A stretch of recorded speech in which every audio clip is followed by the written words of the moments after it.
Hey guys, what's going on? This is Kyle at ProjectionHub, and in today's video, I think we've got a special one for you here. I'm actually going to show you and take you through a recently SBA approved business plan for a startup. So we've got their business plan, we've got their complete set of projections, and we've got some information kind of about their specific personal application situation. So I think we can get a nice overview of what, a real life SBA approved startup application looks like. So in today's video, I'm going to walk through the business plan and we're going to kind of review it. And I'm going to point out the key components of it that I think that set them up well for the ability to get approved. We're going to talk about the projections a little bit and then talk about some of those other details that go into, setting yourself up for getting approved for an SBA loan. As I mentioned, my name is Kyle. I lead the business plan writing services at ProjectionHub, where we help people do financial projections, business planning, and find and secure SBA financing. If at any point in today's video you got a question, just drop a comment down below. You're also welcome to contact us directly at support@projectionhub.com for any of your SBA business plan projection questions. So without further ado, let's go ahead and jump into the review. All right, here we go. Now, this business plan, just to point out, you're gonna see things blocked like this just to protect the real identity of the business. And I've anonymized a lot of the text and stuff throughout the business plan, so you're not gonna be able to tell who the person is, who the business is. But that just further enforces the fact that this is a real business plan that we got to work with a client recently in their projections and helping them find and secure financing. So we're going to kind of walk through this. I've highlighted sections of it that I think reinforce some of the key ingredients of what sets a business plan up for potential approval. But I'm going to try to talk about those other components that live outside of the business plan too, that play a very big part in getting approved for that. So now this is, I think it was a $400,000 loan request. So a modest, size loan as far as startup financing goes, that might sound big to some people. I would say and this is going to be for a direct pay medical clinic. So it's got a physical location, a single location, very lean staff. Like it's on the smaller side for let's call it a retail location. I would say that's on the smaller side of a loan request for that, but still like a very good amount of money and not anything to scoff at. So again, I've got over here on my other screen kind of a list of some of the ingredients that made this a solid SBA application. And I'm going to try to focus on those without making this a really long video. So this video isn't about like how to write a business plan, but it's going to show you the components of it that I think that were done well. And the first thing before we even jump into the specifics of the business plan, if you're watching this today and you're considering applying for an SBA loan and you're in a startup situation, I want it to be clear that your business plan is not what gets you approved. Now, it can certainly be something that gets you declined, but no matter how good your business plan is, there are still some components that really have to be set up well, especially for a startup SBA loan. And the first thing, and don't turn the video off after I say this, because I know you've probably heard it 1,000 times, but the very first thing is that your personal financial and credit standing situation matter a lot when it comes to an SBA loan, because the lender is, when it's a startup, there's no history for them to base it off of. So they're basing their decision largely off of you and their trustworthy, how trustworthy of a borrower are you going to be? And so that's a big component of this. Now, if you're looking for $5 million or something like that, there's a lot of other things that have to be at play here. So that's probably pretty unrealistic for a startup unless there's like some big real estate, an investor involved, some different things like that. But when we're down in the hundreds of thousands of dollars range and you can be lent to based upon kind of your personal merit, that is a big component here. So don't turn it off. Like if you're out there and you are working on rebuilding your credit or you're trying to save money, just keep in mind, like those are two very important things. As much as you can, protect and build your credit and save money if you can, or identify a partner or a supporter or someone that is willing to come alongside and help invest some of that money. Those are very big components. So in this case, this business owner is a doctor. They have a few years of experience. So, and I know you hear me say doctor and you think like, oh, they have a ton of money. That's not the situation in this case. This is a relatively new doctor that has kind of gone through all the steps they needed to become a licensed practitioner. And then they decided they would like to do their own clinic rather than, spend years and years as an in-network doctor or something like that. So there's not a huge personal financial basis here, but they are, obviously a board certified doctor. And so they wanted to start a direct pay clinic. If you're not familiar with what that is, people are paying for services rather than running that through insurance. And so she had a pretty solid credit score, and she had a working spouse who was going to maintain their job and was willing to co-sign on the loan. That's a very common thing that we see in kind of startup SBA loan requests, is that outside income that can be a co-signer. So if that's a spouse, if that's a parent, if that's whoever that's going to be that you would trust, if there can be some sort of ongoing outside income that a lender can rely on, that really improves your odds for getting approved. So solid credit score and a co-signer or some sort of outside income that's going to help take care of your livelihood, your bills, all of that. That takes the pressure off of the business being successful right at the beginning. That's my first disclaimer. That is a very big component of getting approved for a startup SBA loan. And if you don't have that situation, I don't want you to turn it off, because the rest of the video is still going to be important for you. But just know that's really something you should be working on, is really kind of a key component of making all of this work. Okay, now actually starting to go through the business plan here. Key ingredient number 2, and I've already kind of talked about this, and that is relevant industry experience.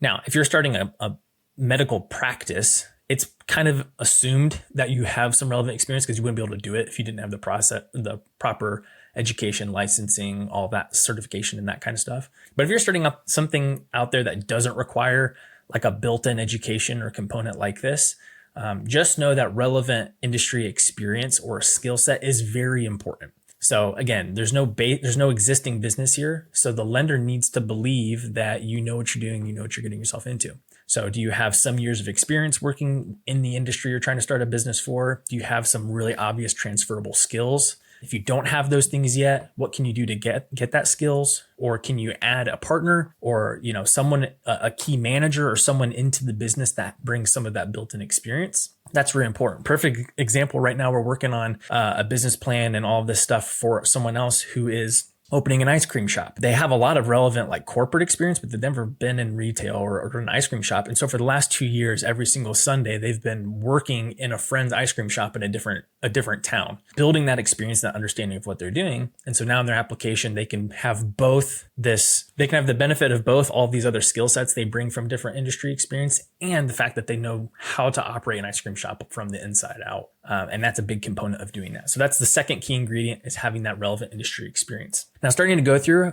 and I've pointed out, here's their relevant experience. I'm not going to skip ahead to key ingredient quite. Well, yeah, I guess we will. They're not in any particular order off over here on my screen. But another thing that is really important is being able to demonstrate how you're going to acquire customers. Now, that might sound obvious. And, if we go down to their business plan, there is a whole marketing section that talks about their website and referrals and all of that. And that's great. You need to kind of have a minimum expectation of, are you going to do the minimum requirements to be findable, are you going to advertise, all that kind of stuff? That's great. But when you can layer in something like this, it really takes it to the next level. And in the tech space, you might call this traction. For a startup, if you have the ability to demonstrate that there's a pretty high probability that when you open your doors, there's going to be people there ready to be customers, that's a really good thing. So in this case, this doctor has established a pretty significant social media following regarding her medical advice, especially in her local community. And so roughly 6,000 followers, where that's what she's doing. It's not like a lifestyle brand. She's like providing doctor feedback. And so she's growing that audience there. And she, as a result, has built a waiting list of 19 people, 19 families that want to come and be patients when her practice opens. Now, when we get into the projections, she's going to have to add more patients in that for it to be successful. But the fact that she's already demonstrating she has the ability to create content, find potential customers, get them on a list, that's a pretty important thing for a lender to see that, right? She's not starting from 0, she's starting from 19 patients. And it's a lot easier to gain momentum when you have patients versus starting from 0 and kind of working from that point forward. So that's a really big thing. A key ingredient is demonstrating how you're actually going to find customers. And a really good way to do that is by doing some sort of traction. So if that's pre-launch revenue, can't really do that in a medical practice, but think maybe you want to launch a bakery. You want to open a bakery and you start doing it at farmers markets on Saturdays, right? So you start making things in your home, you go and you sell them in a farmer's market, you build some traction, you build a following, you get some sales. That's a really good example of building traction. If your thing doesn't allow you to sell before you officially launch, can you build a wait list? Can you build, an email list of people that want to find out when you open, an early bird promo? If you sign up for this before we launch, you get a year-long discount. I don't know, whatever that thing might be. pre-launch revenue and names on a list are very, very promising for doing that. So let's go back up to the top of the business plan here and keep working our way through. Talked about social media presence. We will save, well, let's just jump into the financial projections. So another key ingredient, so I think this is number 4, is realistic, reliable, and believable financial projections. So financial projections are probably one of the more overwhelming parts of the SBA loan application process, and people don't usually even think about them until the lender says, where are your projections? So here's a quick overview of the funding they think they're going to need, how much they're going to invest personally, how they're going to use it. But if we go down to our financial projections section, let's go all the way down. You can see a lot more kind of formal, sophisticated details here. So charts and graphs and tables, and even full breakdowns of their operating expenses, financial projections, or some people call them pro forma statements. You can see all those here. I can actually open up the file that was used to create those projections so you can see them more in depth. So our team created these for them. And so you can see all the numbers in here. Now, we're not going to go through the numbers in great detail, but some things I do want to highlight of what a lender is going to be looking at. One, they're going to doing a quick check, like, do these numbers seem realistic? And that goes for what are called financial assumptions. So those are the inputs. So things like, how many patients do you think you're going to have? What services are you going to offer? What are they going to pay for those services? So basically the building blocks of the projection. So instead of just saying like, this is what my revenue will be, it's like, okay, well, how do you get to that number? And that's kind of the math to get to that point. That's what these kind of blue tabs are over here. Figuring out what the expenses are going to be, how our salary is going to be paid. And then, that's what the projections are based off of. So a lender's going to want to check, do the assumptions make sense? Are they realistic? Are they expected for the industry? So we can kind of check that box there. Are they reliable? So how are the projections prepared? Did you use an accountant? Did you use a pre-built template? Something of those things. Or did you just like open up a spreadsheet and do it yourself, which is fine. You just, we want to make sure the numbers are reliable and accurate. And lastly, are they believable? So does a lender think like, yeah, I do think that this plan makes sense. So as I mentioned, in this case, she already had 19 families lined up before she even opened. And if we go over to, she's saying roughly 159 patients in the first year is her goal, 184 in the second, and then downhill because you can kind of just maintain your customer, your patient list from that point forward. So she's got some work to do from 19. But I still think that that's pretty achievable when you're not starting from zero. She has the ability, she did that within a couple of months, building that wait list. So I think that that's pretty believable. Now, another thing that they're going to check is like these high level numbers. If you come out of the gate and you say, I'm going to have $5 million of revenue in year one, a lender's probably not going to believe that. So having a believable, realistic kind of build up makes sense. Are your operating expenses believable? A lot of people think they're going to be a lot more profitable than they are. So is your profit margin realistic for the industry? Industries have kind of benchmark profitability margins just based on what it typically costs. So you can research that. What's a typical profit margin for a coffee shop? What's a typical net? I'm talking net profit margin. You can do gross and net, but net profit margin. So 18% for medical practice feels pretty good. They're not saying it's going to be 50% of profit. And then the last big number, especially that I'm going to talk about for lenders, is going to be something called debt service coverage ratio. You can see that we calculated that here. This is essentially a ratio calculation that is going to see like for every $1 of debt do you have, how much money of free cash flow do you have to be able to meet that debt obligation. So this is kind of a calculation, and lenders want to see a 1.25 or higher. That implies for every $1 of debt, you've got $1.25 of cash flow. So you have enough to meet your debt obligation, but also it's not too tight on the business. And so we want to make sure projections, when they're realistically set up, can meet that. And that's what that did. So in this case, that box was checked for this case. Projections looked great. We thought that they felt attainable. Cash flow looked good, and the lender agreed. They thought that was good. So looking at our checklist, let's go back up to kind of our market analysis. Another key ingredient is kind of proof of demand. So I like to think about this like the macro level and the micro level. So macro is going to be like the direct pay movement, right? Is that a thing that's happening? Is that a trend that's happening nationwide? Or is that like a new thing that this person is trying? And so proving the fact that like, yeah, it's becoming more popular. It's a supported trend. So that's step one. Step two is going to be more regional or local customer base. So in this case, she was saying she has a good connection to minority groups in the area. And so that was going to be her target customer base. And so we were just proving the fact that like that demographic does exist there.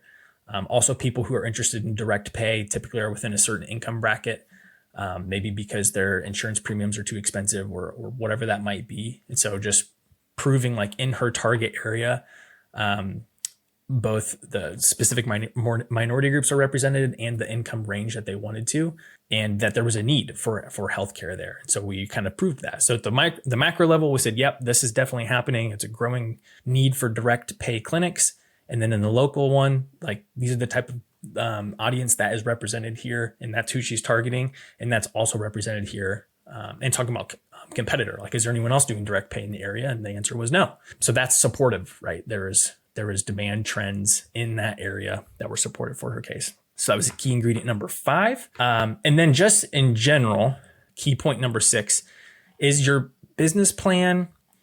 This may look more organized and pretty and laid out because, we helped her prepare that. But is it covering the simple basics of what is this business going to do? Where is it going to do it at? How's it going to do it? And who is involved? And it does that well, right? We covered her background. We talked about where it's going to be located.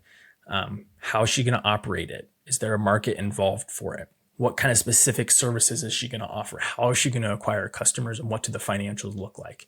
You don't have to have a 100-page business plan, but if we can outline those things, that's really great. And she made that clear in this business plan. And the last thing to mention, because I did tell you that, this was approved for financing. Getting approved for a startup SBA loan is not super easy. Not telling you that to discourage you. It's just, for all the reasons I've talked about in this video, you got to have a lot of things lined up. You got to have the key ingredients to really have a good shot. And the last key ingredient that I'm going to mention in this is you can have all of the things right. You can have the cosigner, you can have the great business plan, you can have all of the stuff mapped out and the way it's supposed to be based on what I just talked about in this video. And it still requires the right lender to look at your plan, to look at your application. So if you're out there and this video resonated with you because, you're in a similar boat financially, or the loan size is similar, you've put together the business plan, you think everything is realistic in your projections and all of that, and you still tried applying somewhere and you've gotten turned down at your home bank or something like that, just encourage you to keep at it. It's very common. Lenders have different preferences. They have different portfolio goals. They have different, risk tolerances. They're all just different from each other. Even though, SBA programs are kind of standardized, the bank policies are not, the lender policies are not based on their preferences. So finding the right lender is really paramount in this process. This lender or this applicant had talked to 2 other lenders before that we helped them find the one that got approved for them. So just keep at it, keep trying. So my offer to you guys out there is going to be 2 things. One, if you've done your business plan, so hearing or seeing me kind of go through and point out the points of the business plan, I think we're strong. Obviously, I didn't read the whole business plan to you.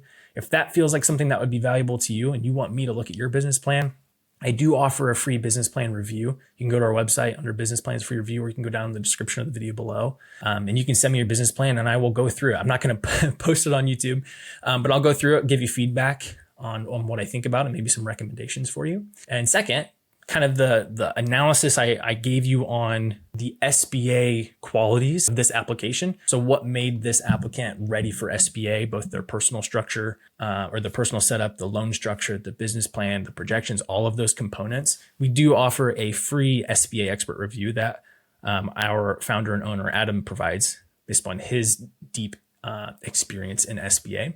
And so those are 2 offers for you. Don't have to take advantage of those if you don't want to.